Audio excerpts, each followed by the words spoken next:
मैं समय हूं, सभी से बहुत पहले यानी अनादि, सभी से बहुत बाद यानी अनंत, उस समय, इस समय और हर समय हूं। मैं समय हूं। मैंने द्वापर की महाभारत भी देखी और B.R. चोपड़ा की महाभारत भी।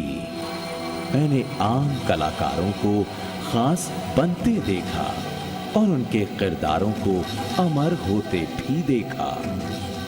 मैंने इंसानों को आगे बढ़ते भी देखा है और कलयुग में कोरोना से लड़ते भी देखा। इस समय में आपका हौसला बना रहे, इसलिए एक बार फिर उन किरदारों को सामने लाया हूं जो आपको सही राह दिखाएंगे।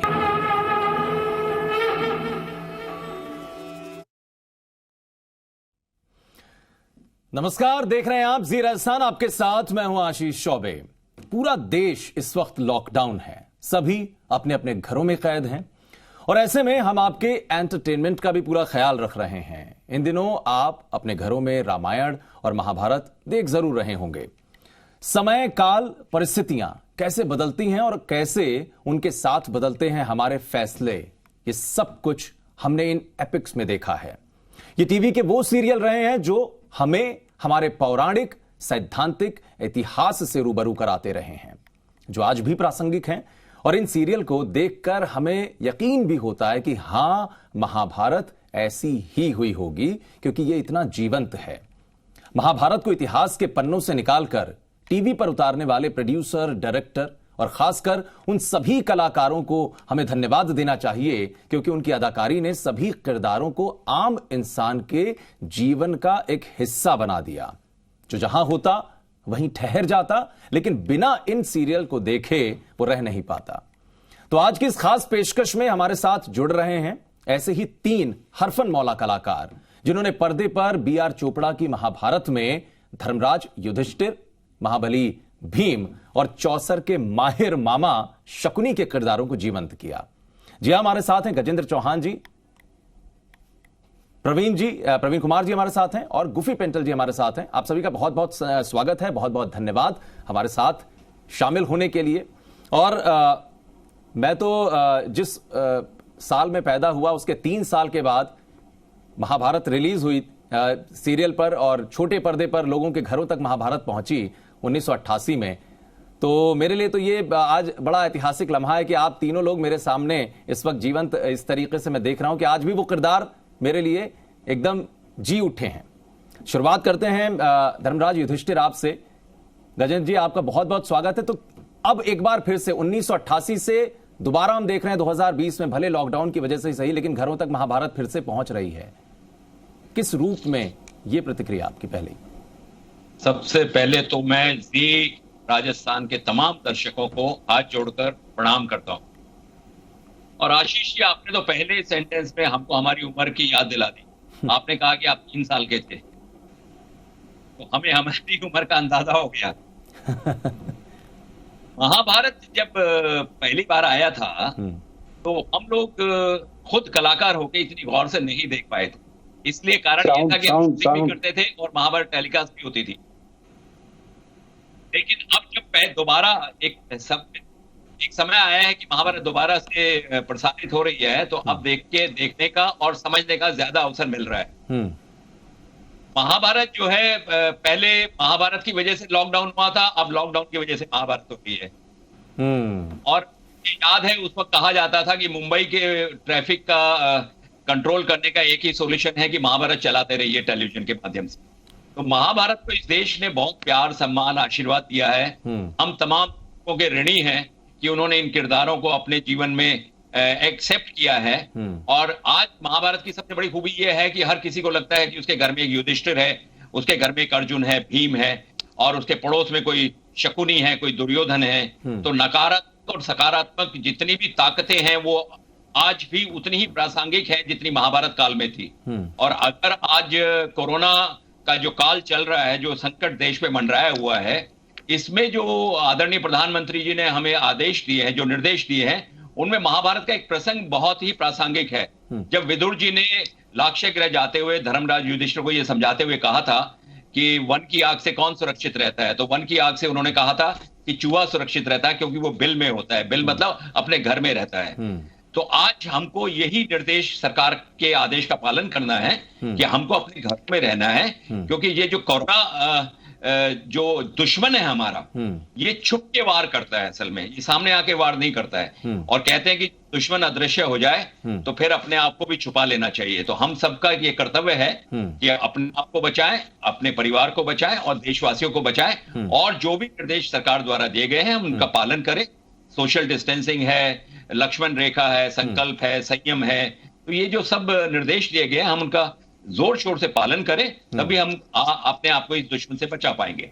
बिल्कुल। और अभी हमारे साथ दो बहुत ही खास मेहमान हैं, प्रवीण कुमार जी हैं और हमारे साथ गुफी पेंटल जी खुद हैं।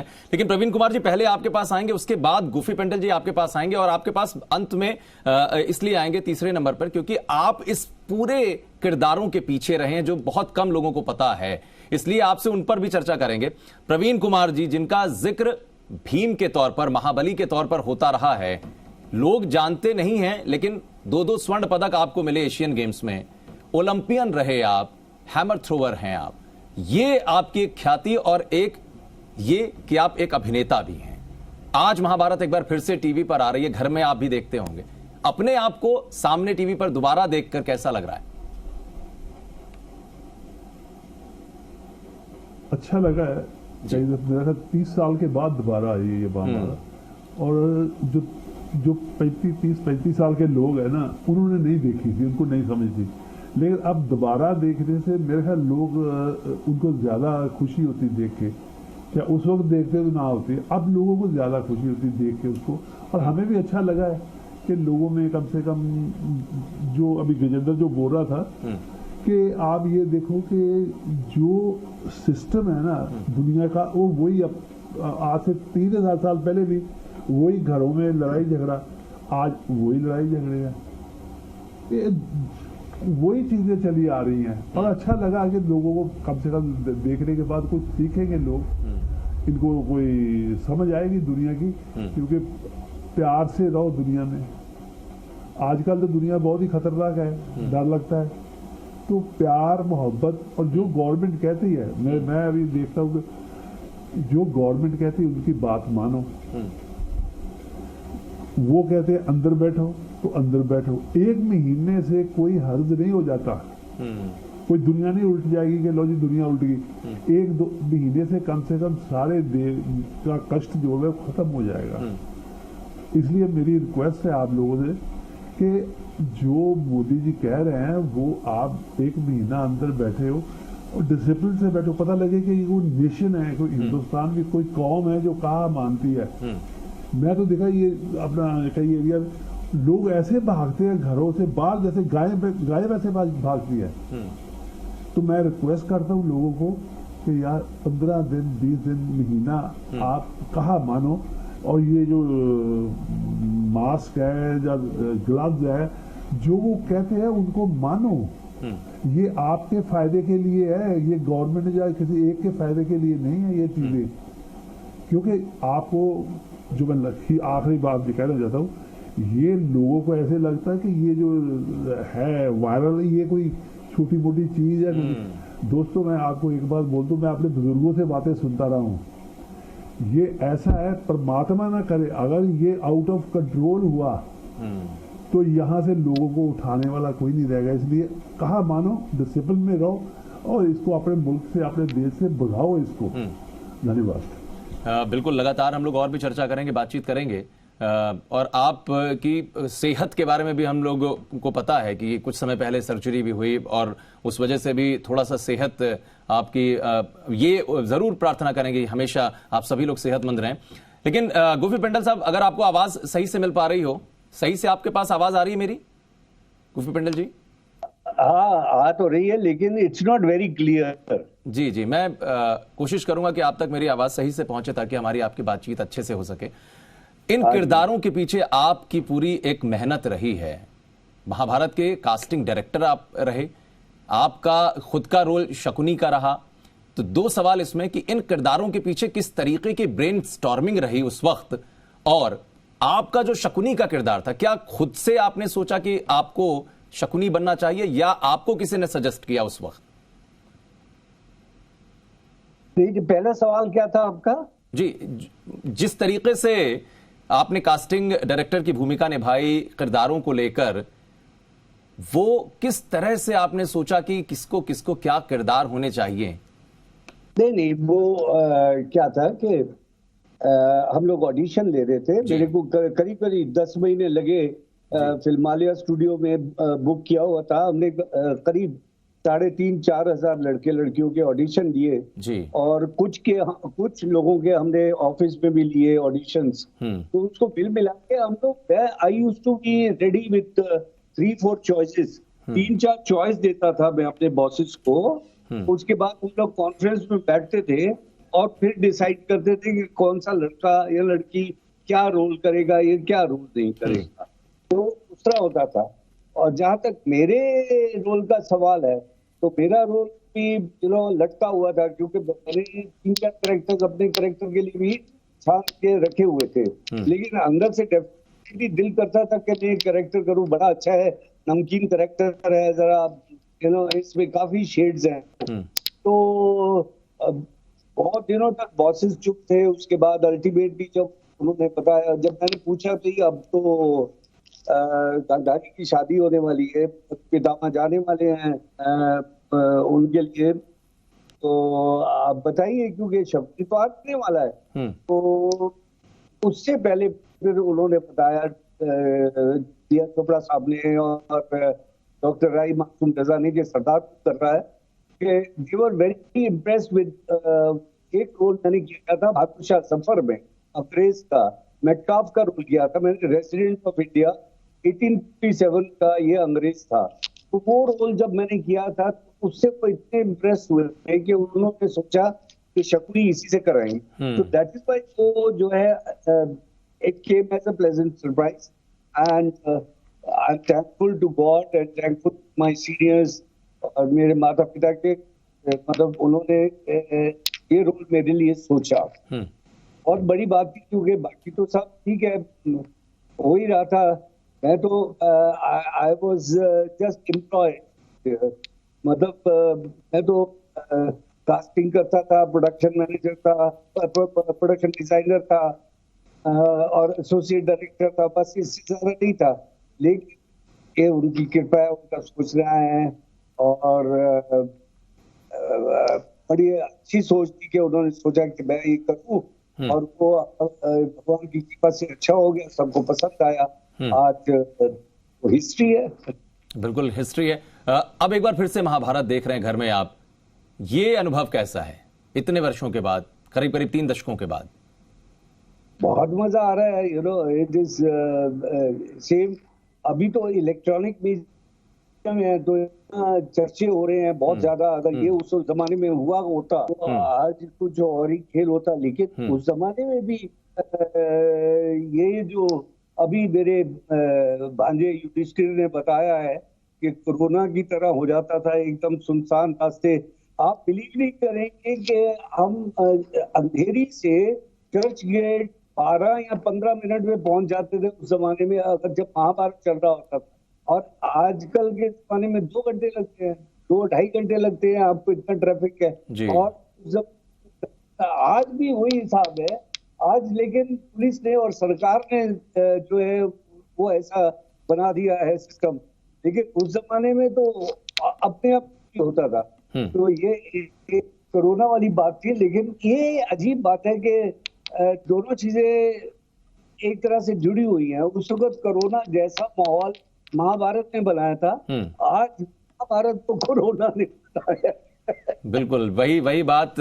हमारे साथ में धर्मराज युधिष्ठिर खुद मौजूद हैं, गजेंद्र चौहान जी, वो खुद कह रहे हैं इस बात को कि आज एक जमाने में लॉकडाउन किसकी वजह से हुआ और आज लॉकडाउन की वजह से क्या हो रहा है।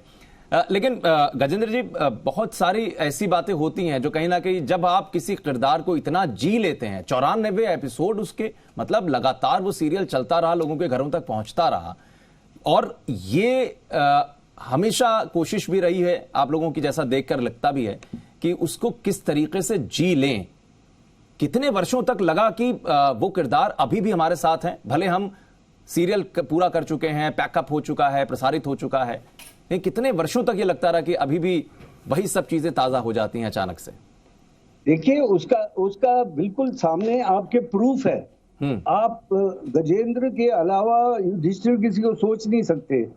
आप पाजी को नमस्ते, पाजी बैठे हैं, पाजी को मैं नहीं देख पा रहा, लेकिन परवीन पाजी जो है इसके जैसा हैंडसम, हट्टा कट्टा और ओलंपिक विनर का हैमर थ्रो में ऐसा आदमी जवान जो भीम करे, ऐसा काम मिलेगा।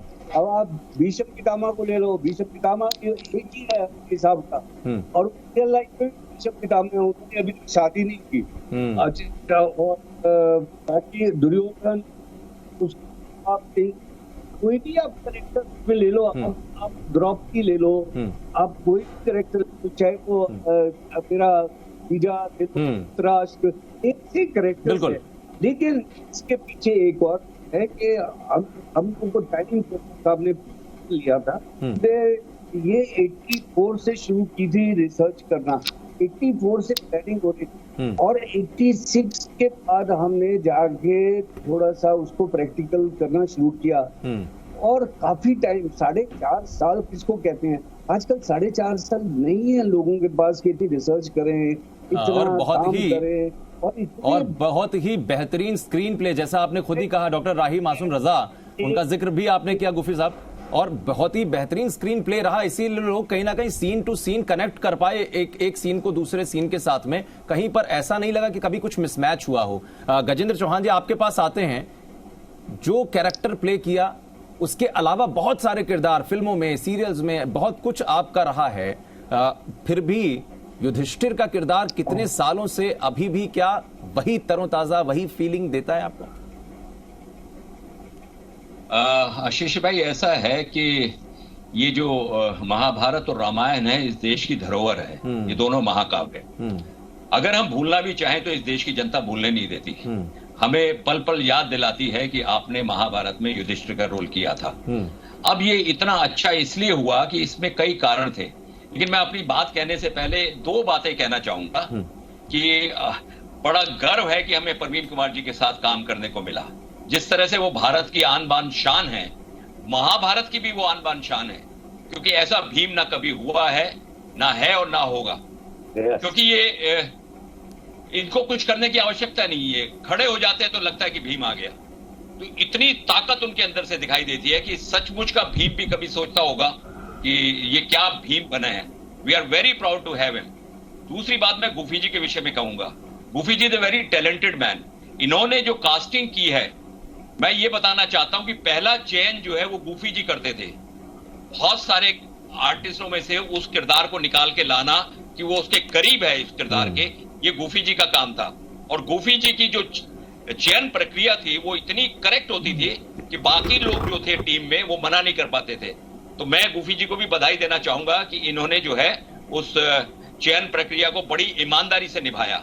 अब आते हैं अपनी बात पे। ये महाभारत और रामायण हमारे खून में है, भारतीयों के खून में है, हमारी सभ्यता और संस्कृति है, हमारी धरोहर है। ये तो बड़ा अच्छा, देखिए कहते हैं कि बोर्न इन डिस्गाइज, मतलब ये ऐसे समय में हमको वरदान मिला है देशवासियों को।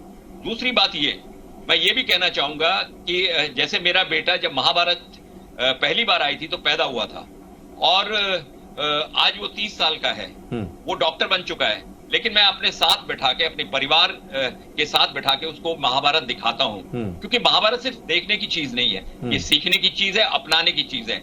अब उसको इतना मजा आ रहा है, वो कहता है कि ये तो कमाल बना है। कमाल मतलब एक एक किरदार के विषय में उसको इतनी जानकारी बढ़ चुकी है। ये मैं देश के तमाम माता पिताओं से कहना चाहता हूं, बड़े लोगों से कहना चाहता हूं, पिछली पीढ़ी के लोगों से कहना चाहता हूं कि अगली वाली पीढ़ी को ये सभ्यता और संस्कृति देना हमारा कर्तव्य है। ये हमारी ड्यूटी है कि हम अगली पीढ़ी को ये सौंपे, ये धरोहर सौंपे, क्योंकि हमारी जितनी, अगर आप सनातन मर्यादाएं देखें, और सबसे खुशखबरी की बात है कि रामायण और महाभारत में धर्म नाम जो दिया गया कि धर्म का मतलब होता है कर्तव्य, कोई हिंदू मुस्लिम सिख ईसाई नहीं है वहां पे। हम लोग उसको ड्यूटी से जोड़ते हैं कि हमारी जिंदगी में ड्यूटीज क्या है। तो हमको ये अगली पीढ़ी को समझाना है कि हमारा असली कर्तव्य क्या है। तो ये जो महाभारत और रामायण लॉकडाउन के समय वापस आई है, तो मुझे लगता है ये बोन इन डिस्गाइज है, और हम अपनी अगली पीढ़ी को ये सौंपे, इस धरोहर को सौंपे। और जिस तरह से सनातन धर्म की बहुत सारी चीजें लौट आई हैं, जैसे नमस्ते लौट आया है, आज आदमी हाथ मिलाने को तैयार नहीं है, नमस्ते कर रहा है एक दूसरे को। सिर्फ हिंदुस्तानी नहीं, विदेशों में भी नमस्ते शुरू पूरा हुई है। विश्व, हाँ पूरा विश्व। उसके अलावा मैं एक बात और कहना चाहूंगा, हमारे यहाँ घूंघट का प्रचलन हुआ करता था। विशेष तौर पे अगर राजस्थान के गांव में जाओ, हरियाणा के गांव, पंजाब में जाओ, तो घूंघट का एक प्रचलन होता था। आज सबको घूंघट पहना दिया है इस कोरोना ने, सबके मास्क लगा दिए हैं। संगठित परिवार होता था, संगठित परिवार बहुत सारी प्रॉब्लम का सोल्यूशन होता था। आज संगठित परिवार टूट गए हैं क्योंकि शहरों में, लेकिन लोग रियलाइज कर रहे हैं कि उसकी वो कितनी महत्वपूर्ण चीजें होती थी। उसके बाद मैं आऊंगा अंत्येष्टि, जो आखिरी अंत्येष्टि है। कोरोना पेशेंट्स को ज्यादातर को जलाने की प्रक्रिया चल रही है, क्योंकि कोरोना जो है वो डेड बॉडी से भी फैल सकता है, वो मरता नहीं है। इसलिए ये जो सनातन धर्म की बहुत सारी चीजें हैं, ये आने वाली पीढ़ी अपना रही है। ये बड़ी खुशी की बात है। मैं आपको उदाहरण के तौर पे बता सकता हूँ। जर्मनी के, मैंने कई अखबारों में पढ़ा, कई मैगजीन्स में पढ़ा कि जर्मनी में कई लोगों ने, जो कपल्स ने शादी की है, वो हिंदू धर्म के इतिहास से, हिसाब से की है।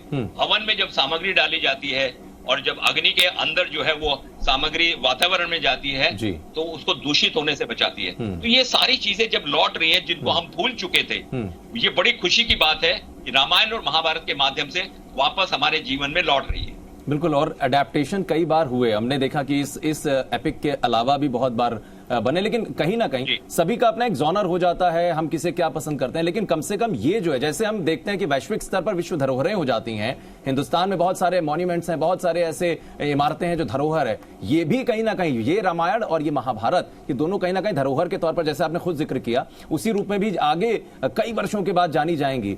भीम हमारे साथ में खुद लगातार बने हुए, आपने कहा कि एक ऐसे शख्स जो कि ओलंपियन रहे, जिन्होंने मेडल्स जीते हैं, देश का नाम किया है और देश के लिए असली हीरो बने हैं, वो खुद इस समय सामने हैं। भीम का किरदार प्रवीण कुमार से कितना अलग है? प्रवीण जी, आपके पास आ रहे हैं। भीम का किरदार प्रवीण से अलग है पर्सनल लाइफ में, या आप खुद जोड़कर देखते हैं कि नहीं, बहुत सिमिलैरिटीज हैं दोनों में? नहीं, मेरा ख्याल है कि मुझे कई दफा ना, जैसे गुफी जी, गजेंद्र जी बाहर जैसे जाओ ना, लोगों को मिलो, तो कई लोग मुझे बोलते जी आपने बहुत अच्छा काम किया। तो मैं कई दफा दिमाग से सोचता हूँ, यार मैंने कोई काम तो मुझे जो जैसे करते करते हैं, मैं अपनी रियल लाइफ में वैसा ही हूँ, जो मैं पर्दे के आगे हूँ, मैं रियल लाइफ में हूँ। मेरे जो चीज यहाँ है, वो चीज यहाँ बाहर आती है।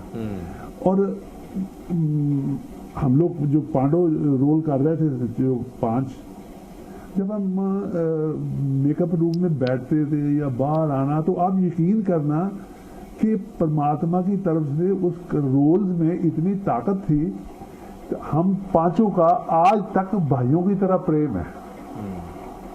नहीं तो आपको पता, फिल्म लाइन में तो काम किया, तू कौन तो मैं कौन, लेकिन आज भी हम पांचों में, उस वक्त तो इतना होता था कि खाना पीना बैठना इकट्ठे, हर एक आदमी ने महाभारत पे स्टैचू के, और आज भी वही है। और मेरी जाती जिंदगी में और पर्दे की जिंदगी में कोई फर्क नहीं है। मैं वैसे का वैसा ही हूँ, जो दिल में है वही बोल देता हूँ। इसलिए जो महाभारत में मुझे कैरेक्टर भी मिला, देखा सबसे पहले वो रिएक्ट करता है, तो मैं कहा यार मैं वैसा ही हूँ, मैं किसी के साथ ज्यादती होती मैं नहीं देख सकता। मैं ये नहीं देखता कि अमीर है या गरीब है, मैं ये देखता हूँ इसके साथ ज्यादती हुई है, इसकी साइड लो। तो इसलिए मेरा कुछ फर्क नहीं है, मैं रियल लाइफ में भी वैसा ही हूँ। चलिए, बहुत ही इंटरेस्टिंग चर्चा हो रही है और मुझे बड़ा मजा आ रहा है, क्योंकि मैंने जिन किरदारों को पर्दे पर देखा, और जैसा शुरू में ही कहा था कि मैं बहुत छोटा था, लेकिन उस सीरीज को देखा, उस वक्त भी देखा और अब भी देखने का मौका मिल रहा है। लगातार इस चर्चा को आगे बढ़ाएंगे, एक छोटा सा ब्रेक लेते हैं और ब्रेक के बाद फौरन वापस आते हैं, क्योंकि बिल्कुल वक्त जाया नहीं करना चाहते हैं, और जल्दी से वापस आकर इस चर्चा को आगे बढ़ाएंगे और भी बहुत सारे सवाल आपसे पूछेंगे। छोटा सा ब्रेक, जल्दी होता है। मैं समय हूं, सभी से बहुत पहले, यानी अनादि, सभी से बहुत बाद यानी अनंत। उस समय, इस समय और हर समय हूं। मैं समय हूं। मैंने द्वापर की महाभारत भी देखी और B.R. चोपड़ा की महाभारत भी। मैंने आम कलाकारों को खास बनते देखा और उनके किरदारों को अमर होते भी देखा। मैंने इंसानों को आगे बढ़ते भी देखा है और कलयुग में कोरोना से लड़ते भी देखा। इस समय में आपका हौसला बना रहे, इसलिए एक बार फिर उन किरदारों को सामने लाया हूं जो आपको सही राह दिखाएंगे। जी हाँ, तो एक ऐसे किरदार जो आपको सही राह दिखाएंगे, क्योंकि किरदार उस एपिक, उस महाकाव्य से एक तरीके से जुड़े हुए हैं जिसने आज की प्रासंगिकता को भी लोगों के समक्ष रखा है और सबके घरों में एक अलग संदेश भी दिया है, खासकर इस कोरोना काल में। लगातार हमारे साथ बने हुए हैं धर्मराज युधिष्ठिर यानी कि गजेंद्र चौहान जी, गुफी पेंडल जी हैं, मामा शकुनी, और हमारे साथ महाबली भीम प्रवीण कुमार जी लगातार बने हुए हैं। गुफी साहब, आपके पास एक बार फिर से आते हैं। बहुत अच्छी चर्चा हो रही है और मुझे लगता है बहुत पुरानी बातें भी आप लोग इसी बहाने, आज चूंकि साथ में है तो याद कर रहे होंगे। गुफी साहब को शायद आवाज यार आशीष भाई जी, आशीष भाई, your voice is not clear, बिल्कुल नहीं क्लियर, मफल्ड आ रही है। अगर अभी आपको आवाज मिल पा रही हो साफ? नहीं, बहुत ज्यादा गूंज रही है। अच्छा, बहुत ज्यादा गूंज रही है। कोशिश करेंगे पीसीआर थोड़ा सा देखिए इसको कि कैसे रेक्टिफाई कर सकते हैं। बाकी और भी चर्चाएं करते हैं। गजेंद्र जी, आपने कहा कि हम लोग अपनी डे टू डे लाइफ में, आपने जैसे अपने बेटे का भी जिक्र किया कि आज भी उनको बिठाकर आप दिखाते हैं कि देखो कैसे कैसे प्रसंग। पुनीत इस्सर के साथ में आप लोग पूरी सीरीज के बीच में रहे, एक संवाद होता रहा। कई बार हमने बहुत सारी फिल्में देखी हैं कि अलग अलग किरदार शूट कर लिए जाते हैं, उसके बाद फिर उनकी एडिटिंग होती है। क्या कुछ ऐसे वाकये याद हों जहां पर किरदार आपने अपना प्ले कर लिया और किसी का कभी प्ले हो गया या उनका शूट हो गया, बाद में जब एडिट होकर आया तब आपको लगा कि ये तो कन्वर्सेशन इतना बढ़िया हो गया? कभी ऐसा हुआ क्या? नहीं, महाभारत में कभी ऐसा नहीं हुआ। महाभारत की सबसे खूबसूरत बात ये थी कि जिसकी शूटिंग नहीं होती थी वो कलाकार भी जो है सेट पे उपस्थित रहता था। वो देखता था कि आज क्या शूटिंग हो रही है। हम लोगों, क्योंकि हमने सुबह शाम दोपहर रात जो गुजारी है वो सिर्फ महाभारत के साथ गुजारी है। इसीलिए यही एक कारण रहा कि महाभारत इतना बढ़िया विषय और इतना बड़ा धारावाहिक बनके दुनिया के सामने आया। क्योंकि ये जो कलाकार हैं, जो टेक्नीशियन महाभारत से जुड़े हुए थे, उन्होंने महाभारत को जिया है 2.5-3 साल तक। उसके अलावा जो टेक्निकल टीम थी, चोपड़ा साहब की, राही साहब की, ब्रिंग तुपकरी साहब की, राजकमल जी की, जितनी भी टेक्निकल टीम थी, उन्होंने भी दिन रात महाभारत को जिया है। तो मैं हमेशा कहता हूं, जैसे आप एक जिक्र करने वाले थे कि महाभारत उसके बाद भी कई बार बना, लेकिन वो बात क्यों नहीं आई? वो बात इसलिए नहीं आई कि महाभारत आत्मा से बनता है। जब तक आत्मा नहीं होगी, मैंने उन धारावाहिकों में देखा है, टेक्निकल बहुत अच्छा है, कंप्यूटर वर्क बहुत अच्छा है, आर्टिस्ट अच्छे हैं, ड्रेसिंग सब कुछ अच्छा है, लेकिन लेखनी में दम नहीं है। जब सिनेमा जो होता है, चाहे वो टेलीविजन हो या फिल्म हो, वो लेखनी से शुरू होता है। वो लेखनी में दम होगा तो बाकी जितने भी डिपार्टमेंट हैं, चाहे फोटोग्राफी हो, एडिटिंग हो, डायरेक्शन हो, वो उसको सजा पाएंगे। अगर लेखनी में ही दम नहीं होगा तो कलाकार भी परफॉर्म नहीं कर पाएंगे और बाकी टेक्निकल टीम भी उसमें इतना ऐड नहीं कर पाएगी। हमारे यहाँ सबसे बड़ा एडवांटेज था डॉक्टर राही मासूम रजा साहब। उन्होंने जो महाभारत को लिखा है, जिया है। मैं एक छोटा सा प्रसंग सुनाता हूं आपको।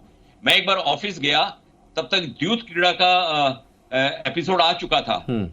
तो उसमें मैंने पूरी टीम वहां राइटर्स की बैठी हुई थी, तो मैंने चोपड़ा साहब से कहा कि पापा जी, द्यूत क्रीड़ा में धर्मराज युधिष्ठिर सब कुछ हार गए, द्रौपदी को भी हार गए, सबके साथ उनके सीन हुए, लेकिन माता कुंती के साथ उनका कोई सीन नहीं है। माता को कैसा लगा जब ये सब, उनका बड़ा बेटा सब कुछ जुए में हार गया? तो उन्होंने राही साहब से पूछा कि सवाल तो बहुत अच्छा है, इसका क्या जवाब होना चाहिए? तो राही साहब चुप रहे, सोचते रहे।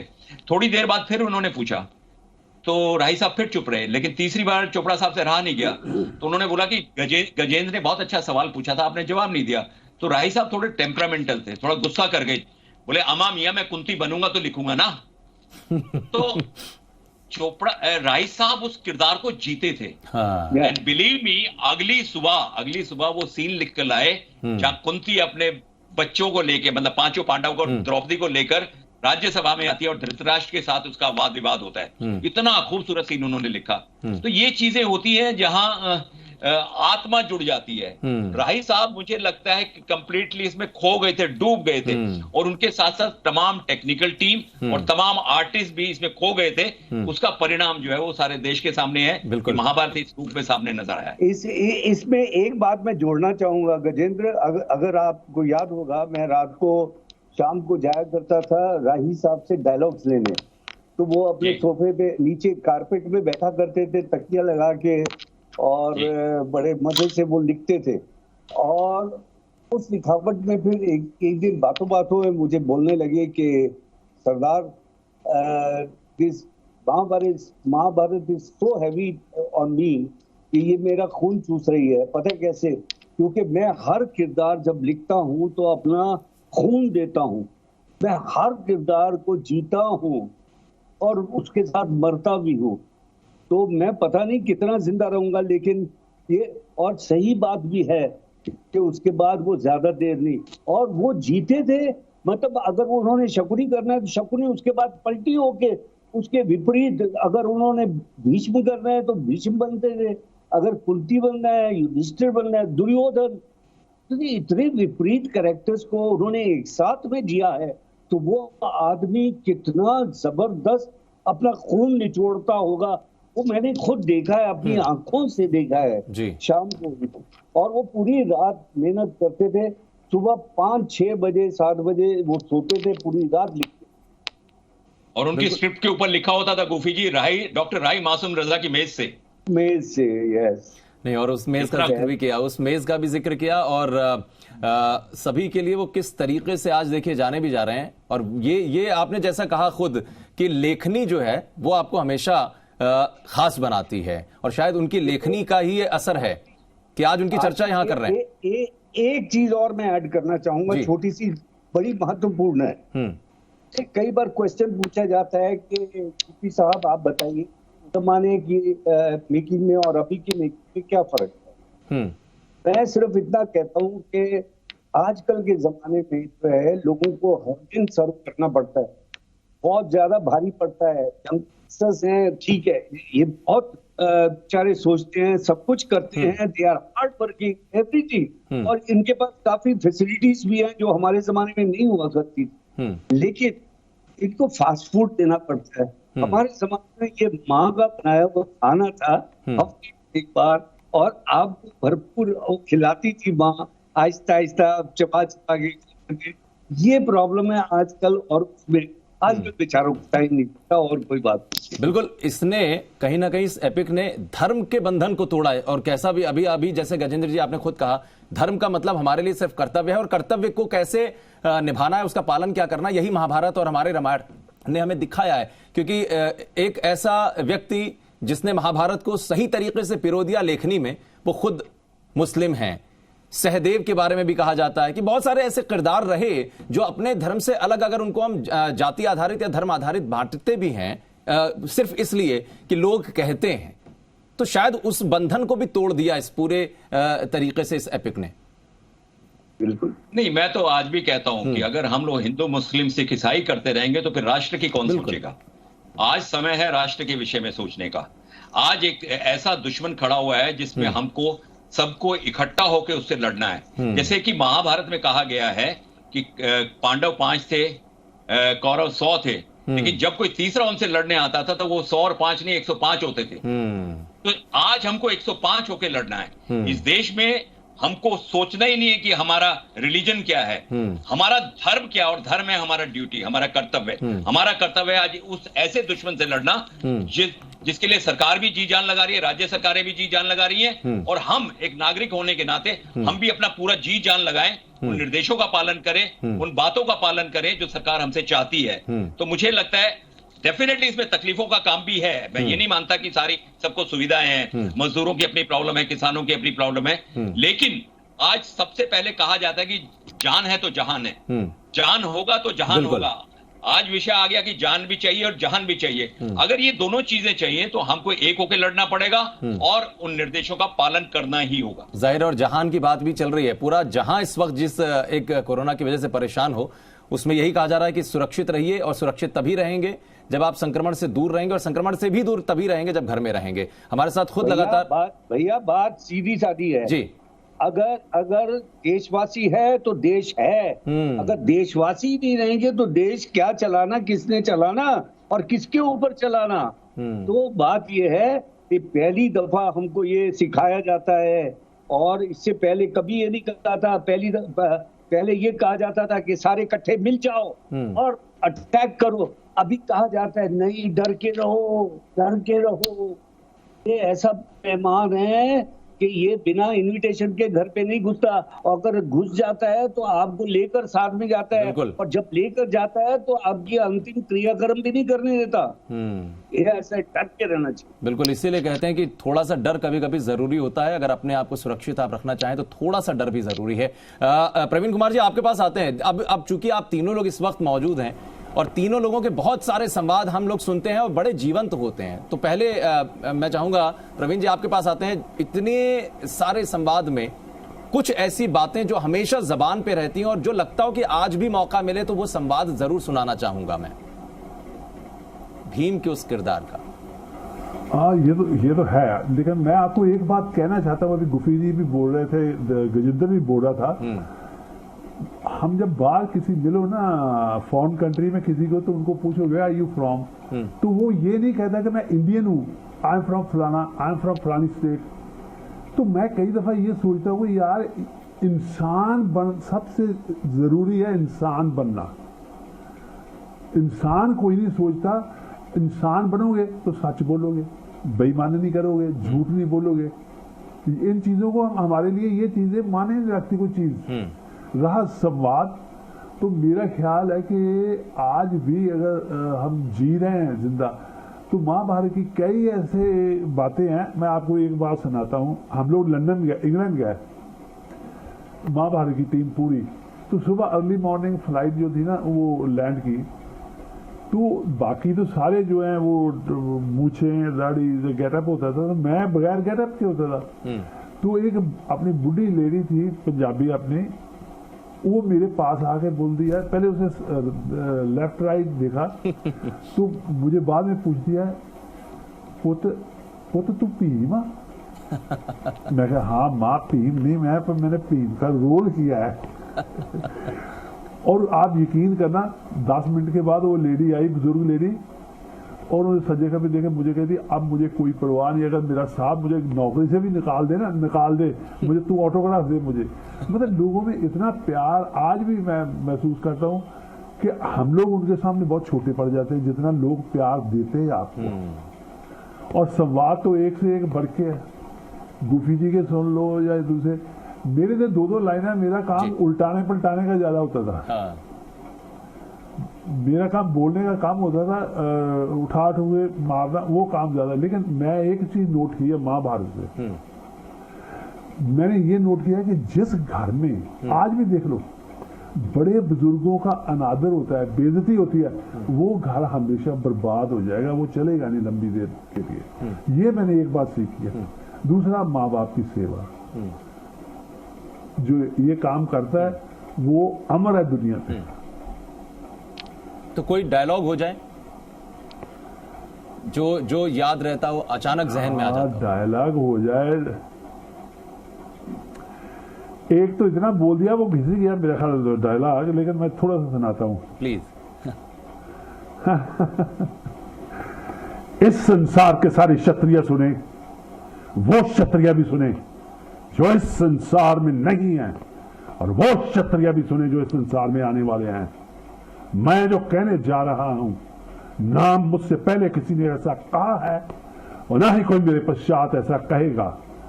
मैं पांडु पुत्र भीम ये घोषणा करता हूं, जब तक इस दुशासन के साथ चीज कर इसका लहू नहीं पीऊंगा, अपने पूर्वजों को उसका मुंह नहीं दिखाऊंगा। लेकिन यहाँ कोरोना का कर दोगे, इसको मारना है, इसका ही लहू पीना है। बिल्कुल।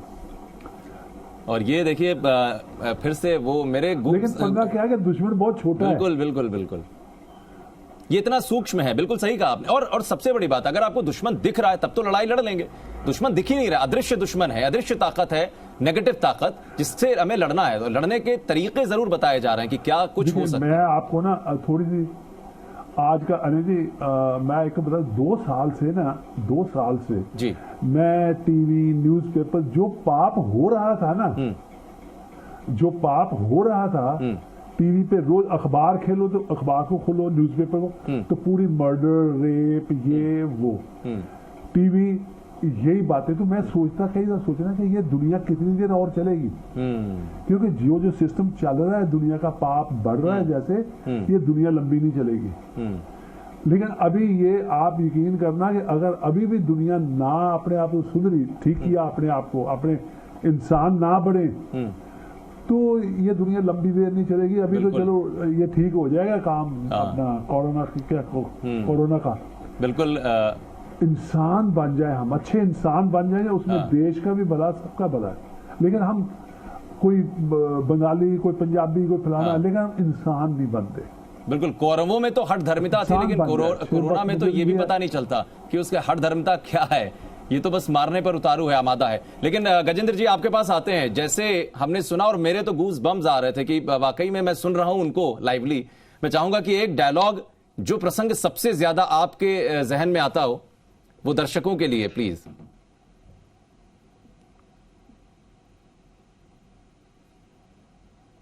हेलो, क्या गजेंद्र चौहान जी आपके पास आ रहे हैं? गुफी साहब आएंगे आपके पास, आपको आवाज मिल रही होगी। गजेंद्र जी आपके पास आ रहे हैं, एक डायलॉग हमारे दर्शकों के लिए मैं चाहूंगा कि आप प्लीज सुनाएं। अच्छा, मुझसे पूछ रहे हैं? ऐसा है, अलग अलग रिश्तों को लेकर महाभारत में संवाद है। मैं छोटे छोटे कई सुनाता हूं आपको जी। पहला तो भाइयों के बीच में, जो भाइयों के लिए कहा गया है कि भाइयों के बीच में स्नेह के अतिरिक्त कुछ और तो होना ही नहीं चाहिए, क्योंकि भाइयों की आपस की लड़ाई से घराने की मर्यादा भंग होती है। दूसरा है गुरु शिष्य परंपरा पे, जहां द्रोणाचार्य ने एकलव्य से पूछा था कि तुमने किससे शिक्षा प्राप्त की, तो गुरु ने कहा था कि शिक्षा दी जाती है, शिक्षा ली नहीं जाती, और तुमने शिक्षा लेने की चेष्टा की है, इसलिए तुमने बिना गुरु दक्षिणा की शिक्षा ली है, इसलिए तुम्हें मुझे अपना अंगूठा देना होगा। तीसरा, मैं आपको सुनाता हूं राजनीति के ऊपर। हर विषय पे महाभारत में संवाद है, बहुत खूबसूरत डायलॉग है, और ये कंटेम्परेरी है, आज भी लागू होता है। जब जब देश में राजनीति डगमगाएगी, तब तब देश के विभाजन का प्रश्न काले सर्प की भांति अपना फन उठाए खड़ा होगा। और एक अंत में छोटा सा सुनाता हूं, जहां धर्मराज युधिष्ठिर ने पांचाली को, जब वो वनवास जा रहे थे, उस समय समझाते हुए अपने चारों भाई और पांचाली को कहा था। और ये रामायण से कनेक्टेड संवाद है एक्चुअली, आप सुनिए जरा। श्री राम ये जानते थे पांचाली कि मृग सोने का नहीं होता, फिर भी वो उसके आखेट पर चले गए। तो क्या वो केवल लोभ था? क्या सीता जी स्वयं नहीं जानती थी कि स्वर्ण मृग चिकारे जैसा कोई पशु नहीं होता? जो होने वाला होता है पांचाली, वो हमारे कर्मों का परिणाम होता है। उससे ना तुम रोक सकती है न मैं, उसे ना भीम की गदा रोक सकती है, ना अर्जुन के बाण। इसलिए यहां से चले चलो, क्योंकि ज्येष्ठ पिताश्री को प्रतीक्षा करवाना मर्यादा का उल्लंघन होगा पांचाली। चलो। वाकई में ये सुनना मेरे लिए बहुत खास है। गुफी साहब, आपको आवाज अब मिल पा रही हो? अगर मैं उम्मीद करता हूं कि आपको आवाज आ रही होगी। जी जी। तो देखिए, हमने भीम को भी सुन लिया, धर्मराज युधिष्ठिर को भी सुन लिया। मामा शकुनी का वो षड्यंत्र जो कहीं ना कहीं भांजे के लिए उनका प्रेम था, इसीलिए शायद वो चाहते थे कि सत्ता मिल जाए। बहुत सारे डायलॉग्स याद होंगे आपको, बहुत सारे आज भी। एक मैं वो सुनाता हूँ जो डॉक्टर साहब ने लिखा था। जी प्लीज। इसके अंतर्मन की पीड़ा के ये क्यों, तो ये बताता है, एक दिन अपने भांजे के साथ बैठा हुआ है और बता रहा है कि भांजे दुर्योधन, तुम सदैव ये पूछा करते थे कि मेरा स्वभाव ऐसा क्यों है, तो आज सुनो, मैं बताता हूं। वो बहुत अच्छे दिन थे जब मैं गांधार में था। मेरे पिताश्री गांधार नरेश और मेरी बहन गांधारी बहुत ही शांति से जीवन व्यतीत हो रहा था कि एक दिन अचानक तुम्हारे पिता में गंगा पुत्र भीष्म वहां आए और जब उन्होंने मेरी प्रिय बहन गांधारी का हाथ महाराज धृतराष्ट्र के लिए मांगा तो मैं क्रोध से भड़क उठा और चिल्ला पड़ा, नहीं गंगा पुत्र नहीं। ये तुमने क्या कह दिया?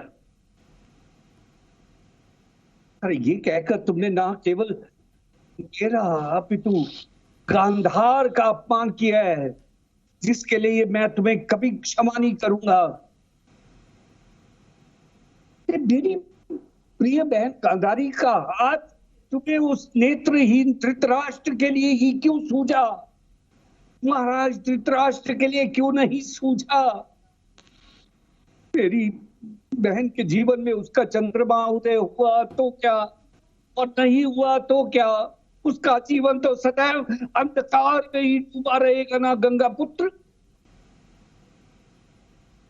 मैं जब जब राजभवन जाऊंगा और अपनी कमल नयनी बहन को देखूंगा तो मेरा क्रोध अपने लंबे लंबे नखों से मेरा हृदय खरोंचने लगेगा गंगा पुत्र, खरोंचने लगेगा।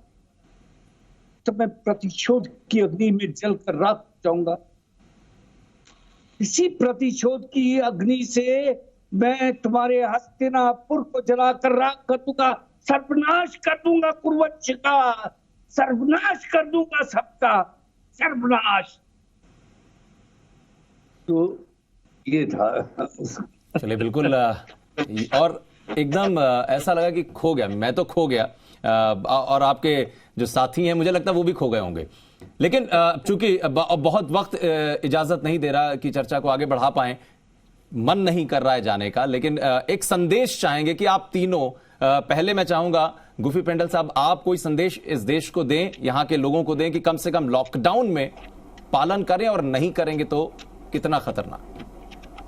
कोरोना बहुत बुरा है, इससे बच के रहो, अपने परिवार को भी बचाओ, और प्लीज अपने परिवार का संरक्षक बनो, भक्षक नहीं बनो, और युधिष्ठिर की तरह कभी अपनी पत्नी को दांव पे मत लगाओ, भाइयों को दांव पे मत लगाओ, भांजो कभी सफल। इसीलिए कहा गया है मामा को अपने घर में कभी नहीं रखना चाहिए। लेकिन ये भी गवाह है इतिहास की मामा भांजे की जोड़ियां हिट हुई हैं हमेशा। भीम के पास चलते हैं। प्रवीण जी, आपका संदेश क्या है देश के लिए? मैं ये कहना चाहता हूं कि अगर एक महीने के लिए आपको अंदर बैठना पड़ता है ना, और उसके लिए आप हमारा देश बच जाता है, तो कोई ये सौदा कोई महंगा नहीं है आपको। और थोड़ा सा कोई हमारे मोदी जी को मैं देखा हाथ जोड़ते, यार आपके प्रधानमंत्री हमारा हाथ जोड़ता है तो आप कुछ तो सोचो, इनका कोई हमारे देश का फायदा है इसमें। आज क्या है, कोई लाइफ थोड़ा, एक महीने से आप देखो कोई लाइफ थोड़ा अंदर बैठे, सुबह उठो नहा लो और बैठ जाओ।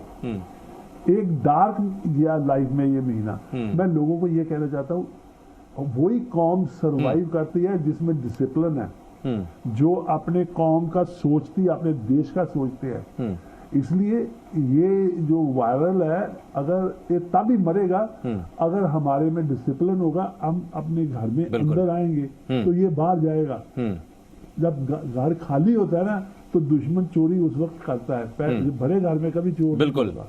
बिल्कुल। इसलिए थोड़ा सा आप तकलीफ ले लो, बेशक तकलीफ हो जाए आपको, आप अंदर बैठो और इसको खत्म करो। ये लड़ाई जो है ना, कोई अच्छी बड़ी लड़ाई लड़ेंगे जिंदगी में अगर मौका मिला। ये छोटी ये लड़ाई जो नजर ही नहीं आता उसके साथ क्या लड़े उसके साथ। बिल्कुल। मैं हाथ जोड़ के आपको कहता हूँ कि ये अगर थोड़ी सी खुल मिली है ना, तो मार्केट को, सब्जी मार्केट को मैं देखता हूँ टीवी में दिखाते, ऐसे भागते हैं जैसे जानवर भाग रहे हैं, कुछ डिसिप्लिन। बिल्कुल। और आपने एक बात और कही, आपको मैं बताता हूँ कि मैंने जब जी आपने एक बात और कही, स्पोर्ट्स में ना जो कंट्री में देखा है, हाँ। जर्मनी, जापान, जो कंट्री लड़ी बर्बाद होगी, वही दुनिया में नंबर 1 आज टॉप पे है। जिस कौम में डिसिप्लिन नहीं, कंट्री में डिसिप्लिन नहीं, वो कभी नहीं आगे बढ़ती। इसलिए एक मुट्ठी बन के बिल्कुल कोरोना को बिल्कुल एक ही कौम को बचाना है और उस कौम का नाम है इंसान, मुझे लगता है। और इसी बात से मैं चाहूंगा कि आप भी कंक्लूड करें गजेंद्र जी अपनी बातों को। जी राजस्थान के तमाम दर्शकों को मैं हाथ जोड़कर विनती कर रहा हूं कि ये जो युद्ध हम कोरोना वायरस के खिलाफ लड़ रहे हैं, ये महाभारत के युद्ध से भी बहुत बड़ा है। महाभारत का युद्ध 18 दिन में खत्म हो गया था, या 21 दिन का लॉकडाउन खत्म हुआ और उसके बाद 8-9 दिन हो गए। तो आप समझ सकते हैं लड़ाई कितनी बड़ी है। इसको लड़ने के लिए हम सबको एक साथ होना होगा। जो भी निर्देश हैं, अपने घर में रहिए, सुरक्षित रहिए। आप अपने आप को सुरक्षित रख पाएंगे, अपने परिवार को सुरक्षित रख पाएंगे, समाज को सुरक्षित रख पाएंगे और देश को सुरक्षित रख पाएंगे। कृपया करके stay at home, stay at home, stay at home, घर में। बहुत बहुत शुक्रिया गजेंद्र जी आपका, गुफी पिंटल साहब आपका, और प्रवीण कुमार जी आपका बहुत बहुत शुक्रिया जी राजस्थान से बात करने के लिए और जी मीडिया से बात करते हुए संदेश भी देने के लिए। निश्चित रूप से ये तमाम बातें, ये तमाम संदेश, ये तमाम प्रसंग जिनका भी आपने यहां पर जिक्र किया है वो लोगों तक पहुंचे हैं और लोगों के लिए ये तमाम बातें कारगर सिद्ध भी होंगी, क्योंकि इसमें एक मैसेज है। खास पेशकश में आज के लिए बस इतना ही। दीजिए इजाजत, नमस्कार।